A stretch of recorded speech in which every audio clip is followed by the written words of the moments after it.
Cumprimento com muita alegria do outro lado da tela o professor titular do Departamento de Economia e Relações Internacionais e presidente do Instituto de Estudos Latino-Americanos, UIELA, da Universidade Federal de Santa Catarina, professor Nildo Rix. Professor Nildo Rix, bom dia. Estimado Anderson, ouvintes do Faixa Livre, um prazer estar aqui novamente. Me perdoe pelo erro técnico aqui, atrasando um pouquinho a nossa conversa. Não, de forma alguma, Nildo. Eu que agradeço demais a tua presença, a tua participação aqui com a gente. Tá tudo bem contigo, Nildo? Você está bem? Parece que você teve um probleminha aí de madrugada. Mas não vou declarar os meus adversários, os inimigos e a burguesia, né? Tá certo. Tá que certo. gosta de boa saúde. Agradeço a preocupação, Anderson. Está tudo bem. É isso que importa. Obrigado, Nildo, pela tua presença aqui com a gente, para a gente fazer mais um daqueles nossos diálogos que a gente faz contigo todo mês no nosso programa, Nildo, porque a gente tem aí um país, Nildo, que precisa avançar definitivamente para um projeto de emancipação da classe trabalhadora, mas que segue refém aí de uma institucionalidade burguesa preocupada única e exclusivamente com a acumulação de capital, representada aí pelos mais diferentes governos, alguns com mais, outros com menos concessões, e uma esquerda paralisada, incapaz de oferecer alternativas no campo popular. Nós temos tratado muito disso aqui contigo no nosso programa, Nildo, nos últimos meses, ainda mais em uma gestão como essa do presidente Lula de grande aliança, que apresenta alguns resultados, especialmente do ponto de vista econômico, mas com soluções amargas e que guardam armadilhas no médio e longo prazo, pelo menos na análise de muitos dos nossos comentaristas aqui do Faixa Livre. Nildo, você já deixou claro aí seu descontentamento com as escolhas que têm sido feitas pelo governo do PT, mas no campo da institucionalidade, algo diferente poderia ser feito, Nildo, na tua avaliação diante dessa dita correlação de forças que temos, uma esquerda em total paralisia. Como é que você avalia aí essas últimas alternativas que foram levantadas pela gestão Lula, Nildo? Bom, poderia e deveria, não é só que poderia. Ademais, há uma premissa fundamental na tua pergunta. Quer dizer, uma esquerda que assume a institucionalidade burguesa não é em si mesma ruim. Aliás, não há alternativa. A esquerda, quando ela disputa uma eleição, é numa institucionalidade burguesa. Mas ela precisa saber qual é o caráter dessa institucionalidade burguesa. E a institucionalidade burguesa aqui é odiada pelo povo. Essa que é a questão. Então, uma esquerda que não equaciona a luta dentro da ordem burguesa e contra a ordem burguesa, ela necessariamente frustra o povo. Inclusive aqueles que votaram nessa alternativa. Não é meu caso, eu votei nulo nas últimas eleições. E defendi algo fundamental. A eleição de Lula não mudava a correlação de forças. Essa era a questão. Eu sei que tem muita gente que diz, Nildo, o país não resistiria a um segundo governo Bolsonaro. O país não resiste, o país já está resistindo aí, não só a economia política do plano real, que foi tocada durante 14 anos pelos governos petistas, como o petismo também assumiu plenamente e com convicção a autonomia do Banco Central, de maneira absolutamente clara e cristalina, com o churrasco de fim de ano entre Campos Neto e Lula, e mais ainda, pasmem, o teto de gastos, que é um artifício que foi objeto de debate durante toda a campanha e que o Lula dizia claramente que jamais o utilizaria. Então, essa institucionalidade, ela é a institucionalidade de uma república burguesa apodrecida naquilo que ela tem de mais valioso para a sua ideologia, que é a harmonia entre os três poderes. Quem confia no STF? Você confia no STF? Eu não. Antes do bolsonarismo dirigir suas baterias contra o Supremo Tribunal, eu já colocava aqui a natureza não só burguesa, mas as decisões perigosíssimas daquele tribunal. Acaso você confia no Congresso Nacional, a despeito de carregar no fundo do coração um deputadinho e um senadorzinho pelo qual você tem apreço e deposita seu voto a cada 4 anos? Eu não tenho nenhum apreço por aquele covil de ladrões. Acaso você acreditou que poderia, como diria o Lula na campanha, votar para ele e para o Alckmin? Olha que dupla, hein? A dupla Petucano. E, além disso, fazer uma maioria congressual quando isso foi possível?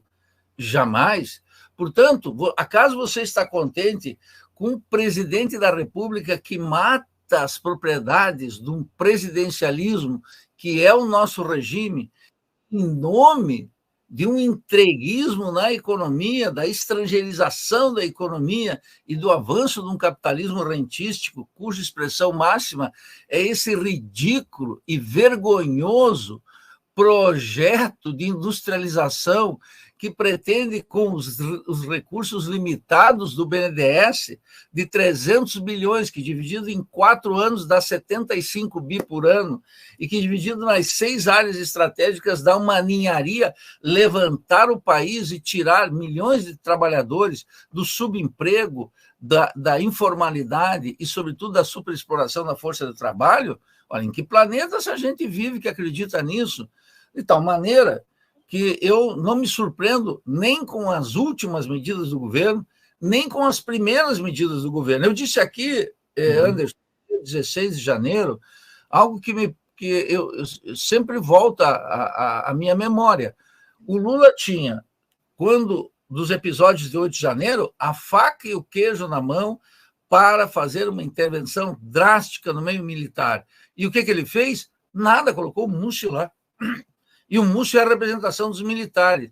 E ele entrega essa tarefa, ele terceiriza, porque a covardia do presidente da República, quer dizer, as opções burguesas que ele tomou, junto com o Alckmin, que deu uma entrevista ontem para Miriam Leitão, que é verdadeiramente espantosa sobre política industrial. Um aluno meu de 2º ano de economia reprovaria o vice-presidente falando sobre o processo de industrialização brasileira e as opções políticas. Essa chapa petucana, ela fracassou desde o início, e o Lula sabota as propriedades presidenciais, que é o nosso regime, descaracterizando e desprestigiando o presidencialismo. De tal maneira que o povo aqueles que votaram na chapa petucana estão crescentemente decepcionados. E aqueles que já estavam na oposição não mudaram sua convicção, como até as pesquisas mostram, Anderson. A República vai mal, mas a burguesia vai absolutamente bem. A fração agrária segue acumulando riqueza e poder, a fração comercial, idem, a fração bancária, nada de braçada, e a industrial simula a vida. E ainda mais com esse ridículo programa de industrialização que conta apenas com os recursos do BNDES. É verdadeiramente espantoso que alguém acredite nisso, Anderson. Essa entrevista que o Geraldo Alckmin, vice-presidente da República, deu à Miriam Leitão, na verdade, eu também acompanhei. Ontem ela foi reprisada. Na verdade, ela aconteceu na terça ou na quarta-feira. Foi exibida.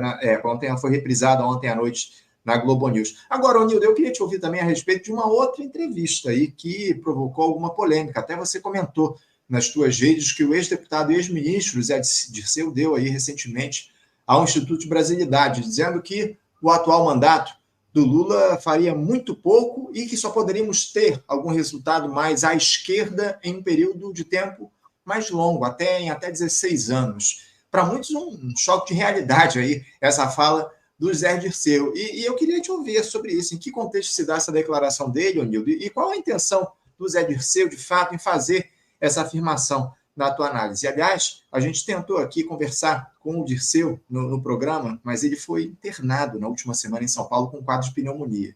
Fica aqui a nossa torcida pela sua rápida e plena recuperação, que ele possa, inclusive, estar aqui conosco em breve no programa. Nildo, a palavra é tua.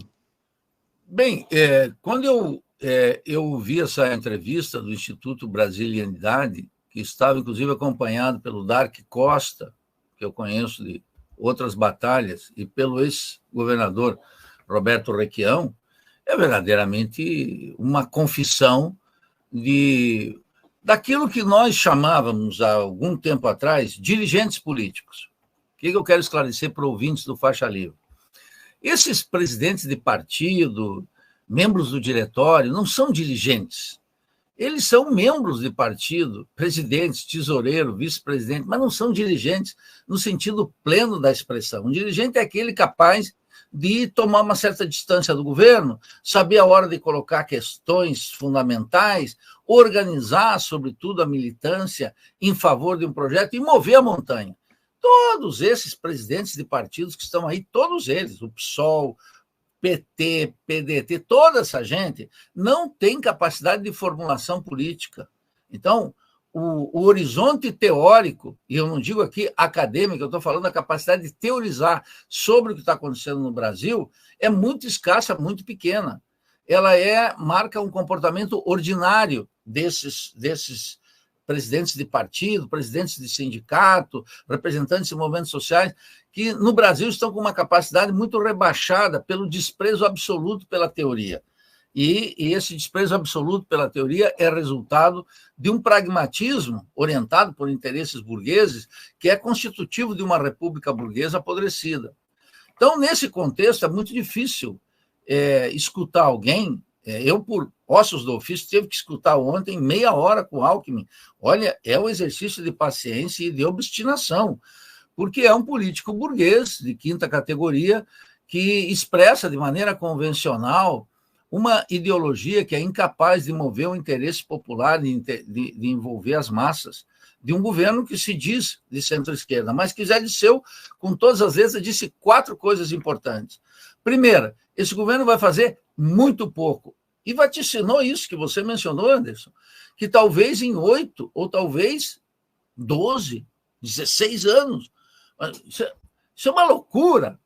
Primeiro porque o PT esteve 14 anos no governo e o que fez foi aprofundar o caráter dependente subdesenvolvido da economia, restringir a soberania e degradar as instituições da República Burguesa. Essa é a questão. Então, não está em curso um processo de mudança.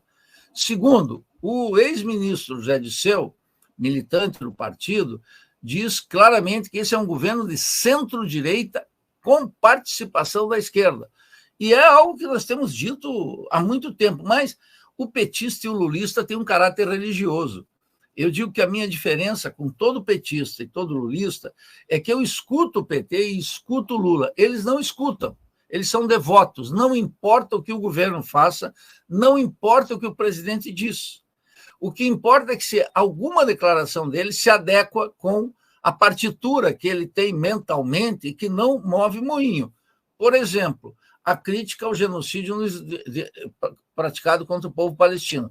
Acaso veio acompanhado da ruptura de relações diplomáticas, como fez a Venezuela, como fez a Bolívia, etc.? Não, não vem. É declaração. Mas o petista, na mais absoluta solidão e incapaz de dar um passo ideológico para superar o petismo e, portanto, abandonar esse governo e assumir uma posição crítica, ele faz de conta que uma declaração ela é, como eles gostam de dizer, simbolicamente importante. Então, o governo é um governo de centro-direita com participação da esquerda, segundo o Zé Disseu. Terceiro, o Zé Disseu declara solenemente que a esquerda do que ele representa no Brasil ficou com o ônus do identitarismo. O que ele está querendo dizer com isso? Que a direita ficou com a pauta dos costumes. E cabe a ele explicar, portanto, as decisões vinculadas aos ministérios identitários, Silvio Almeida, Aniele Franco, isso é tudo identitarismo rasteiro, hein? De outro lado, ele tem que ficar com o problema religioso, com as questões relativas ao aborto e esses temas que são caros para o conservadorismo brasileiro. E o governo de centro-direita tem que caminhar cada vez mais com alianças à direita. E é por isso que o Lula, num comício, eu acho que em São Paulo, disse o seguinte: não importa se o nosso candidato for preto, mulher ou gay, ele tem que ser popular, representativo das causas populares. Já é uma tentativa de descolar o PT do identitarismo. Entre outras razões, Anderson, e vocês que me escutam, porque a pauta identitária ela foi terceirizada para o PSOL, que é uma sublegenda do PT hoje, não só no terreno da economia, da política, da república, dos negócios, da aliança. O caso São Paulo é o mais eloquente, de tal maneira que essas declarações do Zé Disseu não tiveram, ao contrário do que muitos poderiam pensar, uma grande repercussão, embora ele seja, indiscutivelmente, da geração que está aí, o único quadro político com capacidade de fazer uma análise minimamente realista e, de alguma maneira, influenciar no governo. E quarto, ele confessa que precisa, no congresso do ano que vem do partido, mudar a direção do partido rumo a uma militância, porque o partido é uma catedral que não se move.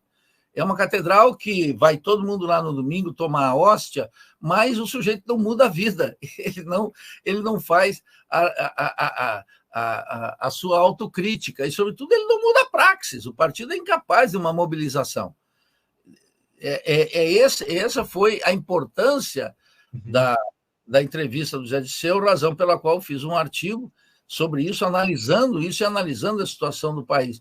E mostra que aquele partido, que foi outrora o Partido dos Trabalhadores mais importantes da América Latina, que tinha uma certa vocação socialista e que naqueles tempos, segundo alguns, estaria em disputas, hoje é uma máquina partidária sem capacidade de mobilização, objeto de carreirismo político e de interesses pessoais, nem sempre legítimos, que exibem o repúdio da população à vida partidária. Não é só o caso do mensalão, do petrolão, dessas coisas que a burguesia colocou e que corresponde a fatos verdadeiros também, mas é algo muito maior. Esses partidos todos se igualam como máquinas de carreira política, de futuro político para alguns e de desprezo pelas causas populares.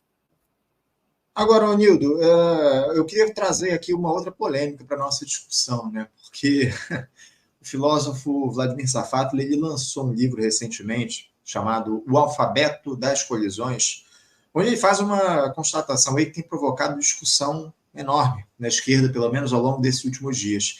Ele escreveu que a esquerda brasileira morreu enquanto esquerda e a extrema-direita seria a única força política real do país. Nildo, até que ponto, na tua avaliação, essa análise do Safatli é correta? E o que nos levou, enquanto esquerda, a abandonar a luta política nos últimos anos? Como é que você vê aí essa fala do Safatli no momento que está colocado na política nacional? Bem, eu faria algumas correções de premissa, né? Primeiro, o Safatli não é um filósofo, ele é um professor de filosofia, que é algo substancialmente diferente. Eu não digo isso para menosprezo, não, isso é por precisão. Segundo, se alguém com a estatura acadêmica de Safatli reconhece que a esquerda morreu, ele tem que tirar consequências para isso. Ele está falseando a verdade. Primeiro porque ele já disse isso em outras épocas, mas ele não consegue conjugar com precisão. O PT e o Lula morreram. Essa que é a questão.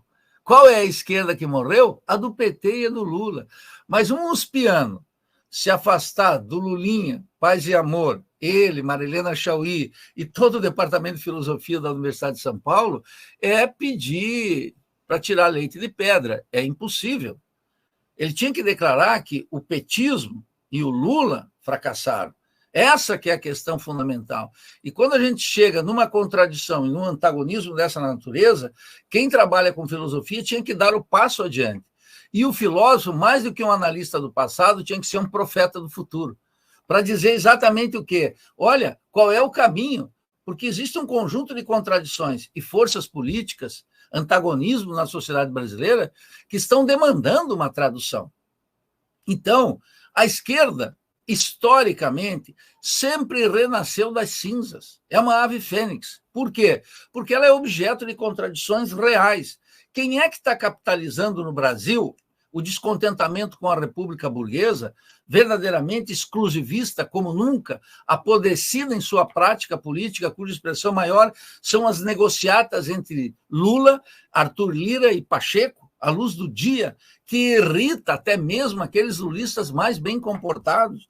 Quem é que está traduzindo esse ódio de classe contra as instituições num país em que a absoluta maioria da população, quase 85%, ganha até 2 salários mínimos, e que 50% não tem nem carteira assinada, em que a saúde e a educação estão degradadas como nunca antes na história desse país, e que ciência e tecnologia e a cultura brasileira está dominada não só pelo identitarismo, mas pela cultura metropolitana from United States.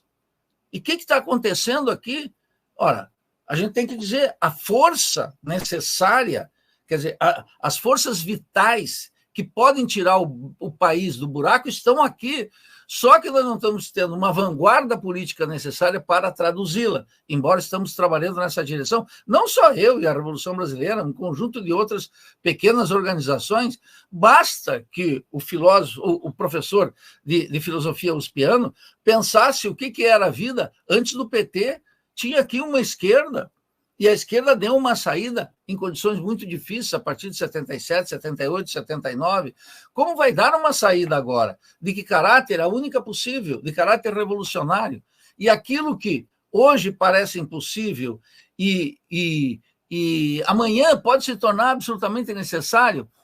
A grande questão do momento, Anderson, é uma só. Existe uma contradição e antagonismos da sociedade brasileira de maneira gigantesca postas aqui, que quem está flertando com isso, buscando a capitalização desse ódio de classe absolutamente saudável que as massas têm, porque elas não renunciam a viver dignamente, é a direita. E nós precisamos da esquerda recolher isso. Agora, com acolhimento, com identitarismo, com prática parlamentar, com os bons modos, com a liturgia republicana, nós não acessamos a esse ódio que é absolutamente construtor do futuro e de parir uma república em que caibam todos os trabalhadores e abrir as portas da Revolução Brasileira. Essa é a grande questão intelectual e política do nosso tempo. Embora para alguns possa parecer isso algo lunático, algo que não está aqui e agora, mas é uma expressão acabada da correlação de forças. Portanto, perguntar para acadêmicos, sobretudo de São Paulo, e especialmente da USP, algo que seria fundamental dizer: Lula e o PT acabou. Essa fase da sociedade brasileira desapareceu para sempre. Não tenho dúvida disso. Lula é octogenário, uma grande parte dos seus dirigentes estão retirados, como Olívio Dutra, mesmo o Zé Disseu é octogenário também. Uma geração está se extinguindo. Eu estou falando aqui um dado concreto, eu desejo ao Zé Disseu também boa recuperação, você mencionou aí que ele está internado, mas o fato é que aquele sonho da geração de 68, que tem muito pouco a ver com a história brasileira, isso foi muito mitificado aqui, acabou de fato, porque era um sonho em que não colocava o tema da Revolução Brasileira, ao contrário, ocultava o tema da Revolução Brasileira e pregava algo que é fantasioso e absolutamente prejudicial às maiorias. É a ideia de que num capitalismo dependente periférico e numa fase rentística como a atual, que veio para ficar, não é uma fase, como alguns dizem, neoliberal, que se trocar a política econômica, o tripé, acabar com o teto de gastos, recuperar a soberania do Banco Central, tudo isso poderia voltar a uma certa industrialização, etc. Esse mundo acabou. E nós precisamos agora de uma esquerda não só que reconheça isso, mas que nessas condições, que são sempre condições adversas, ela vai abrir o caminho. Esperar que os acadêmicos de São Paulo façam isso, eles não têm a propensão ao suicídio. E eles consideram que o seu horizonte intelectual e político está dado pelo petismo, por Lula. Então, faltou ao Vladimir dizer claramente o que é. O petismo e Lula fracassaram. O PT pertence a uma fase da história que já não tem vitalidade para mudar o futuro e que, inclusive, ao contrário, é um obstáculo a ser superado. Só para pontuar aqui, chamei o Vladimir de filósofo, porque é assim que ele se apresenta, inclusive, nas redes dele, né? Ele se diz filósofo, enfim, ainda que ele não seja. Eu entendo, Anderson, só que, por exemplo, se a gente vê na filosofia, né, Aristóteles era um filósofo, Platão era um filósofo, mas o Vladimir tem todas as qualidades de um professor universitário, é diferente. Ser um filósofo, isso implica, numa longa conversa nossa aqui, ele é um professor que atua, foi candidato a governador pelo PSOL lá em São Paulo, desistiu no meio do caminho, agora foi candidato a deputado e foi muito mal votado, porque ele fica meio no meio do caminho, porque ele esboça o sentido da crítica, mas, ao mesmo tempo, ele castra essa crítica. ele não é capaz, digamos assim, de matar o pai, e é necessário fazê-lo. Nildo, você falou muito aí na tua última resposta a respeito de um debate do Partido dos Trabalhadores a partir do que a gente tem observado. Você caracterizaria que o início dessa derrocada da nossa esquerda dita revolucionária se dá a partir do processo de construção do Partido dos Trabalhadores lá nos anos 80? Você vê alguma, ou no início, no final dos anos 70, início dos anos 90, você vê relação entre esse processo de perda de espaço de uma esquerda dita revolucionária a partir da fundação do PT? Não, o PT foi uma... É preciso...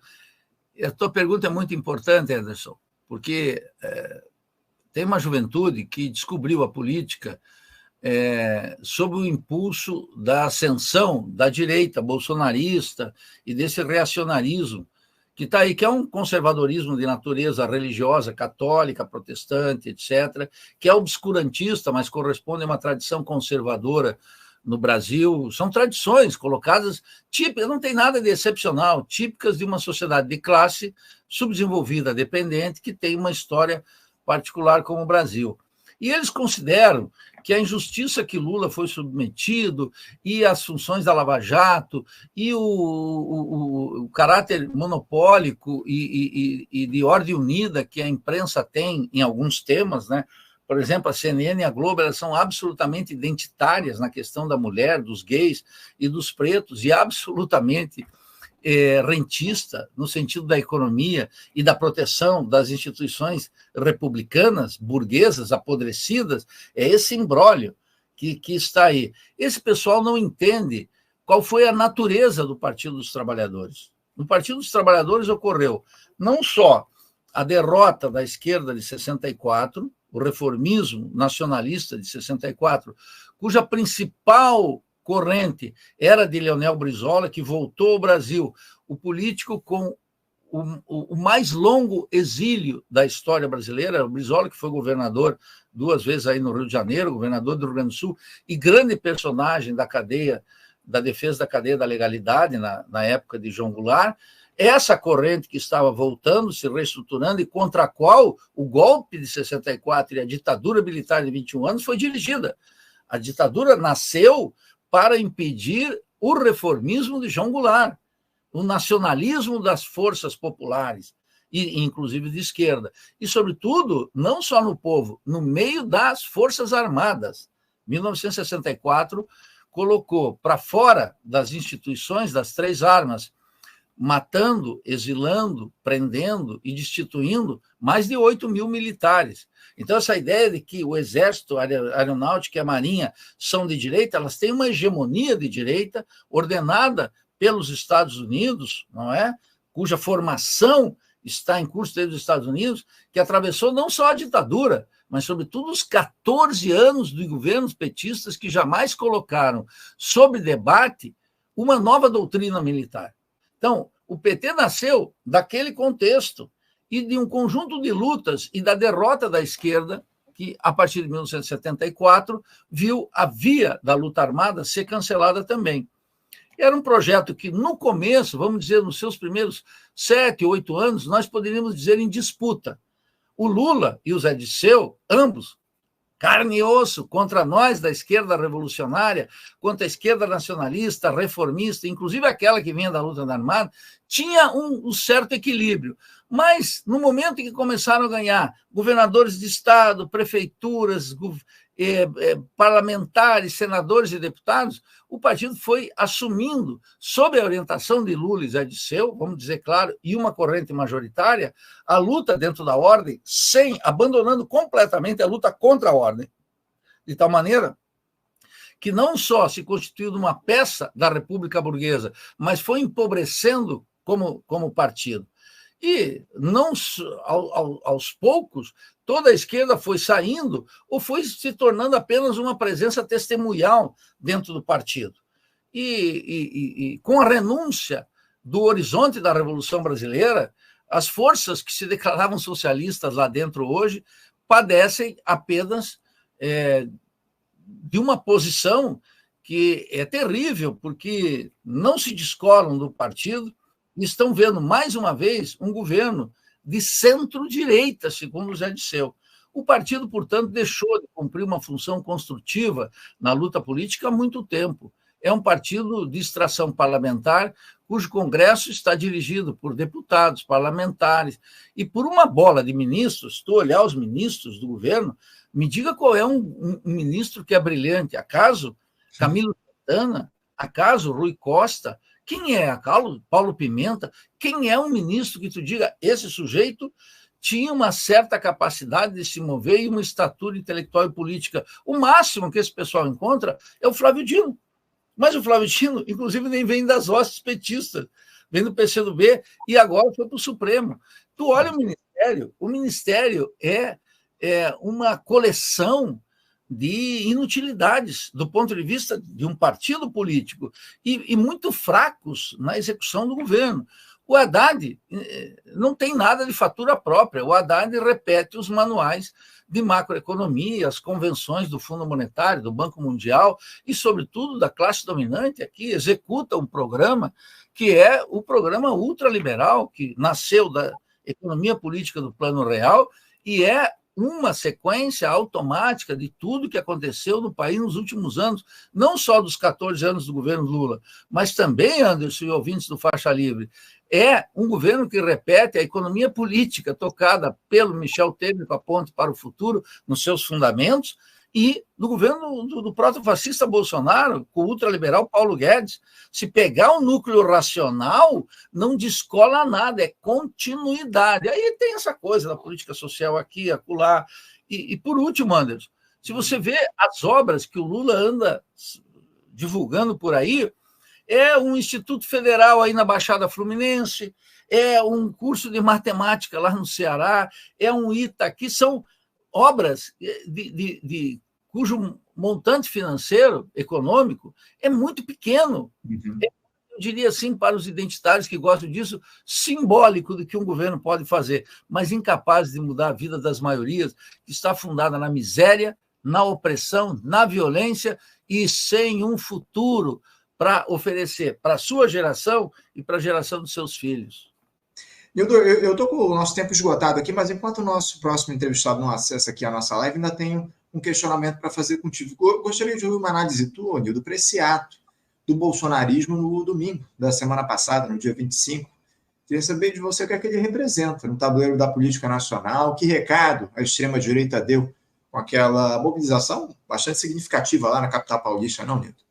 Sem dúvida, uma mobilização forte, uma demonstração de que a política se faz movendo suas bases sociais, mas o recado de Bolsonaro, a meu juízo, com aquela movimentação de caráter político-religioso muito evidente, né, que o governo não consegue disputar, Flávio Dino, Lula, toda hora evoca a proteção divina, mas essa está que se organizada aqui através de bispos e igrejas, e não através de um chamado geral em que um crente, um ser que acredita em Deus, tem uma relação direta com o divino. Aqui ela é mediada pela participação das igrejas, de tal maneira que isso está sob controle da direita, e sem medida, o governo está aí anistiando novamente imposto para as igrejas, esse governo. Veja que escândalo isso, né? O petista não se escandaliza com mais nada, porque ele incorporou um vírus em que tudo que venha de Lula é correto e é o possível para se fazer, como se o Lula fosse o horizonte da sabedoria possível entre nós e do bom senso, quando é exatamente o contrário. Então, o recado de Bolsonaro foi, sobretudo, para as Forças Armadas. Essa, para mim, é a questão fundamental, que eu não vi nas análises. Ele falou para as Forças Armadas. Ele disse para as 3 Forças Armadas, para Exército, Marinha e Aeronáutica, quem coloca o povo na rua sou eu. E se alguns militares estão agora com a possibilidade de ir para o banco dos réus e ser punidos, quem é que vai defendê-los, se não eu? Essa é a questão fundamental. Por isso que eu nunca acreditei, e já disse 1000 vezes, que essa ideologia do golpe produzida pelo Lula, por seus acadêmicos, pela mídia burguesa, pela CNN e pela Globo, a Globo que é um instrumento decisivo para implantar uma ditadura de 21 anos agora, exibindo seus dotes democráticos. Tu acha que eu vou cair nessa? Está muito claro que dia 8 não foi uma tentativa de golpe. É uma trama que está se desenvolvendo, e eu afirmei aqui, dia 16 de janeiro do ano passado, que dia 8 a gente só vai observar quando tiver o epílogo dessa história. É nesse roteiro que se enquadra dia 8. E não uma tentativa de golpe. Se aquilo for uma tentativa de golpe, vamos dormir todos tranquilos. Quero afirmar categoricamente. Não tem o menor problema.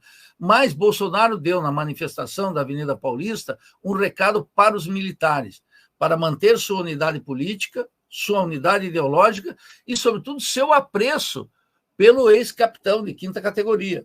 Mas não pensem que, quando eu li a obra de Victor Hugo, né, sobre Napoleão Le Petit, que é utilizada por Marx no Análise 18 Brumário, o grande escritor Victor Hugo diz, olha, Napoleão era um ser desprezível, foi colega dele de deputado, que é uma vergonha, diz Victor Hugo. E aí ele se transformou no Napoleão. Eu não estou aqui vaticinando o futuro.